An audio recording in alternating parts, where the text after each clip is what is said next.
Сёння б хацелася пачаць з анекдота. Заходзяць неяк у бар паляўнічы, байкер, генерал міліцыі, ненавіснік ЛГБТ і лукашэнкаўскі міністр. А бармен і кажа з парога: «О, Ігор Анатольевич Шуневич, добрый вечар». Можа, гэта, канешне, і не вельмі смешна, тут калі што прабачце, але ж, на жаль, вычарпальна характарызуе нашага сённяшняга героя. І зараз мы вам раскажам пра былога міністра ўнутраных спраў Ігора Шуневіча, яго скандалы, яго перамогі, яго прынцыпы і яго апалу. Будучы міністр нарадзіўся ў Луганску, але ж сам ён не ўкраінец. Бацькі Шуневіча беларусы родам з-пад Барысава, і даволі хутка пасля нараджэння сына яны вярнуліся на радзіму. Тут Ігор Шуневіч скончыў школу, а затым, па яго ўласных словах, адслужыў 3 гады на флоце.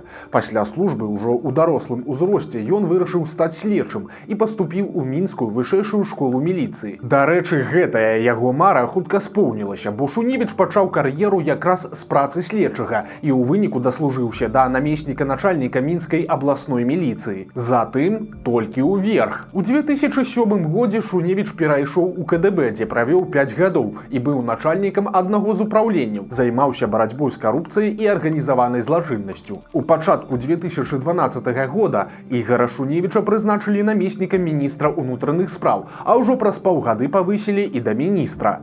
На чале беларускай міліцыі генерал-лейтэнант Шуневіч правёў аж 7 гадоў, і за гэты час ён запомніўся сваёй жорсткасцю, прынцыповасцю і ініцыятыўнасцю ва ўсіх сэнсах гэтых словаў. Напрыклад, якраз у часы Шуневіча ўзмацнілася барацьба з наркатычнымі рэчывамі, што прывяло да пэўных перагібаў. Затрымліваць арганізатараў распаўсюду было складана, а часам і ўвогуле немагчыма, таму ахвярнымі казламі для сілавікоў сталі шараговыя закладчыкі і спажыўцы, якіх пачалі саджаць на дзікія тэрміны. Таксама міністр палепшыў паказчыкі статыстыкі, але ўсё гэта перакрывалася пастаяннымі гучнымі гісторыямі з удзелам сілавікоў, а таксама і скандаламі вакол персоны самого Шуневича, які сваімі выказваннямі толькі подліваў алею ў огонь. Я считаю, что закрытых тем для министра внутренних дел быть не может. Я не привык прятаться за чьей-то спиной. Я всегда высказываю свое мнение. Напэўна, найперш згадваецца любоў Шуневіча да формы НКВД. Упершыню такі свой лук міліцэйскі кіраўнік паказаў на парадзе 9 мая 15 года. Гэта выклікала, мякка кажучы, неадназначную рэакцыю грамадства, але Шуневіч раўнадушна заявіў, што форма НКВД – гэта яго прынцыповая пазіцыя, і адзяваць яе ён будзе і далей. Таксама шуму нарабілі грэблівыя выразы Шуневіча на адрес ЛГБТ-супольнасці. Это мой термин, моя дефиниция. Да, я их называю дырявыми. Некоторые из них сделали себе отверстия в тех местах, которые природой не предусмотрены. Некоторые эти отверстия используют не по назначению, а некоторые действительно дыра в образовании, в воспитании, в интеллекте, в культуре, в конце концов. На дзень волі ў 17 годзе Шуневіч выгнаў на вуліцы Мінска сотні амапаўцаў і зладзіў жорсткую зачыстку. Фотаздымак 80-гадовага Яна Грыба, якога вінцяць аж 3 сілавікоў, шырока разышоўся і ў прэсе, і ў сацсетках. Ну і згадаем выбачэнні перад помнікам. Да стагоддзя мінскай міліцыі каля будынка Міністэрства ўнутраных спраў паставілі скульптуру гарадавога часоў царскай Расіі, што само па сабе ўжо паказальна. Міліцыя аб'явіла істукана сваім сімвалам і пачала караць за любую непавагу да яго. Напрыклад, на анархіста Касінерава завялі крыміналку за хуліганства, бо хлопец накінуў на шыю помніка пятлю, назваўшы гэта перформансам. Тады Касінераў больш за месяц правёў у СІЗА, і ў выніку яго судзілі і пакаралі штрафам, а падлетка, які даў помніку аплявуху, прымусілі прасіць прабачэння на відэакамеру. Я искренне раскаиваюсь за то, что причинил вред этому памятнику сотрудникам милиции, потому что у этого памятника своя история, и я мог как-то своим поступком ее загрязнить, и я этого не хотел, и искренне извиняюсь перед всеми. І вось тут варта адзначыць, што менавіта тады, у 18 годзе, якраз з падачы Шуневіча, у Беларусі ўпершыню з'явіўся ганебны фармат пакаяльных відэа, так шырока распаўсюджаных цяпер. Прычым міністр гэтага не саромеўся, а наадварот, з гонарам прызнаваў, што гэта была асабіста яго ідэя. Ды і ўвогуле, розгалас вакол сваёй персоны ніколі не палохаў Шуневіча, а хутчэй наадварот, хайпаваць міністр умеў. меў і, за словам, у кішэню ніколі не лез. Сейчас очень много появилось новых понятий. Фрилансеры, внештатные журналисты, стрингеры те же самые. Как они сейчас в Беларуси будут работать? Какие отличительные признаки у них должны быть и какие документы, если необходимы? Чтобы вы их не трогали. Если ты фрилансер, будь готов встретить на своем пути фрикопа. Але часам міністр раздражняў нават Лукашэнку. Праўда, зусім у іншых пытаннях. Калі міліцыя прапанавала канчаткова забараніць продаж алкаголя ноччу і падняць узрост пакупнікоў да 21 года замест 18, то супраць гэтага выступіў асабіста Лукашенко. Это безмозглое решение правительства в виде эксперимента. Ну, наверное, чтобы угодить там милиции и так далее. На что я предупредил милицию. Милиция должна работать в тех социально-экономических условиях, которые складываются в государстве.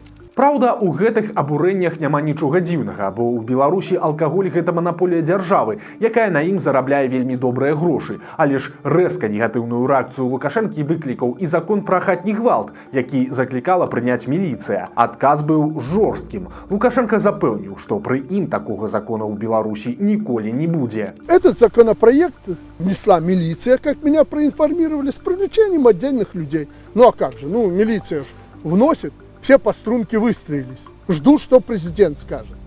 Поэтому все это дурь, взятая прежде всего с Запада. И вы можете не переживать. И народ пусть не волнуется. Мы будем исходить исключительно из собственных интересов, наших традиций, беларускіх, славянскіх традыцый. Выгаворваў Лукашенко міністру і занадта ўжо жорсткія меры бяспекі падчас еўрапейскіх гульняў у 2019 годзе. Меня что настораживает, что мы, не думая порой, в плане перестраховки или еще чего-то, начинаем создавать не то концлагеря, не то какие-то гетто в Беларуси. Мы не в Сирии сегодня, не в Ливии, и у нас не Ирак, чтобы все это творить. Была і яшчэ адна гучная ініцыятыва міліцыі. Праўда, яна абурыла ўжо не Лукашэнку, а грамадскасць. Ведомства Шуневіча прапанавала, каб дактары паведамлялі сілавікам пра факты палавога жыцця школьніц, якім менш за 16 гадоў. Паднялася хваля абурэння. Маўляў, дзяржава ўжо лезе падлеткам у трусы, і ў выніку афіцыйнага працягу такая ідэя не займела. Але акрамя праблем, скажем так, этычнага характару, падчас кіравання Шуневіча пастаянна адбываліся і вельмі канкрэтныя скандалы з удзелам яго сілавікоў.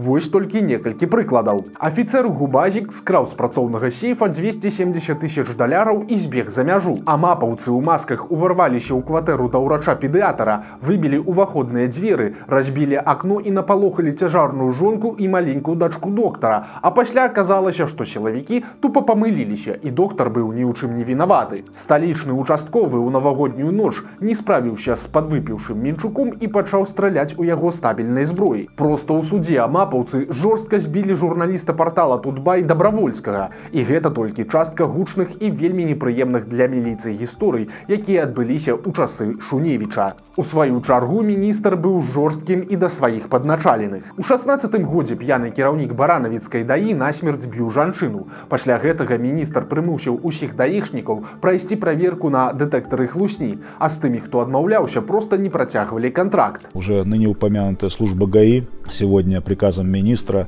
подвергнута практически сплошным порядкам исследованию с помощью так называемого детектора лжи, то есть полиграфа. Каждый сотрудник, который будет приближаться к продлению контракта, пройдет эту процедуру. И сегодня уже порядка 700 человек мы таким образом проверили. И как результат? Ну, 1/3 из них эту процедуру не прошла, и с ними контракт не будет продлен. Але ж публічнае абмеркаванне праблем яго ведомства ў прэсе вельмі злавала Шуневіча. Ён называў гэта інфармацыйнай вайной супраць міліцыі і не жалаваў незалежную прэсу і асабліва блогераў. Маўляў, яны не звяртаюць увагі на штодзённую працу міліцыі, а толькі раздуваюць негатыўныя гісторыі. Але ж, па іроніі лёсу, апошняя такая гісторыя і патапіла міністра, а таксама зрабіла суперзоркай аднаго вельмі вельмі вядомага вам сёння блогера. 16 мая 2019 года выбухнула шакуючая навіна. Невядомыя скралі 23-гадовага лейтенанта міліцыі ў Магілёве. Прычым падазраваныя, нібыта, трое цыганоў у чорнай «Волзе» на расійскіх нумарах. Інфармацыю пра выкрадальнікаў нібыта паспеў паведаміць сам зніклы міліцыянт. Па трывозе паднялі ўсіх сілавікоў і праз некалькі гадзін у лесе пад Магілёвам знайшлі мёртвае цела таго самага лейтенанта. Прычым першым пра інцыдэнт паведаміў тады яшчэ не асабліва вядомы канал у тэлеграме пад назвай «Нехта».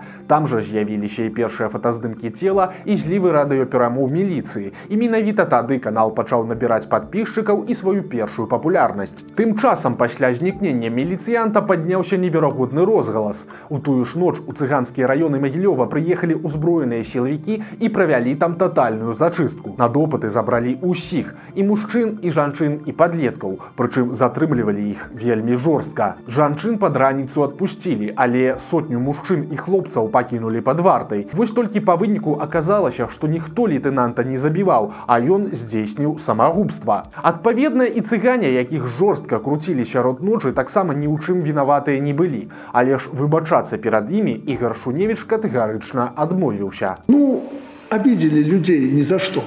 Ну, так надо извиниться. Надо разумно быть. Не надо людей считать своими врагами. А, там вот эти цыгане, они такие-сякие. Нормальные они люди. Атрымалася, што хоць і былі такія звесткі, але вот, люди не вінаватыя ні пры чым, там хотя бы там прабачэння попросить. Там, У министра нет ни повода, ни оснований просить извинения у цыганов. Понятно? У выніку з афіцыйнымі выбачэннямі ў Магілёў адправілася верная Наталья Качанова. Ігор Шуневіч застаўся пры сваім. Выбачацца ні перад кім ён так і не стаў. Але ж яго міністэрская кар'ера на гэтым фактычна была скончаная. Менш чым праз месяц, 11 чэрвеня таго ж 19 года, Шуневіч выйшаў пасля чарговай нарады ў Лукашэнкі і заявіў, што ўсё. Сегодня я обратился к главе государства с рапортом об отставке, и он эту отставку принял.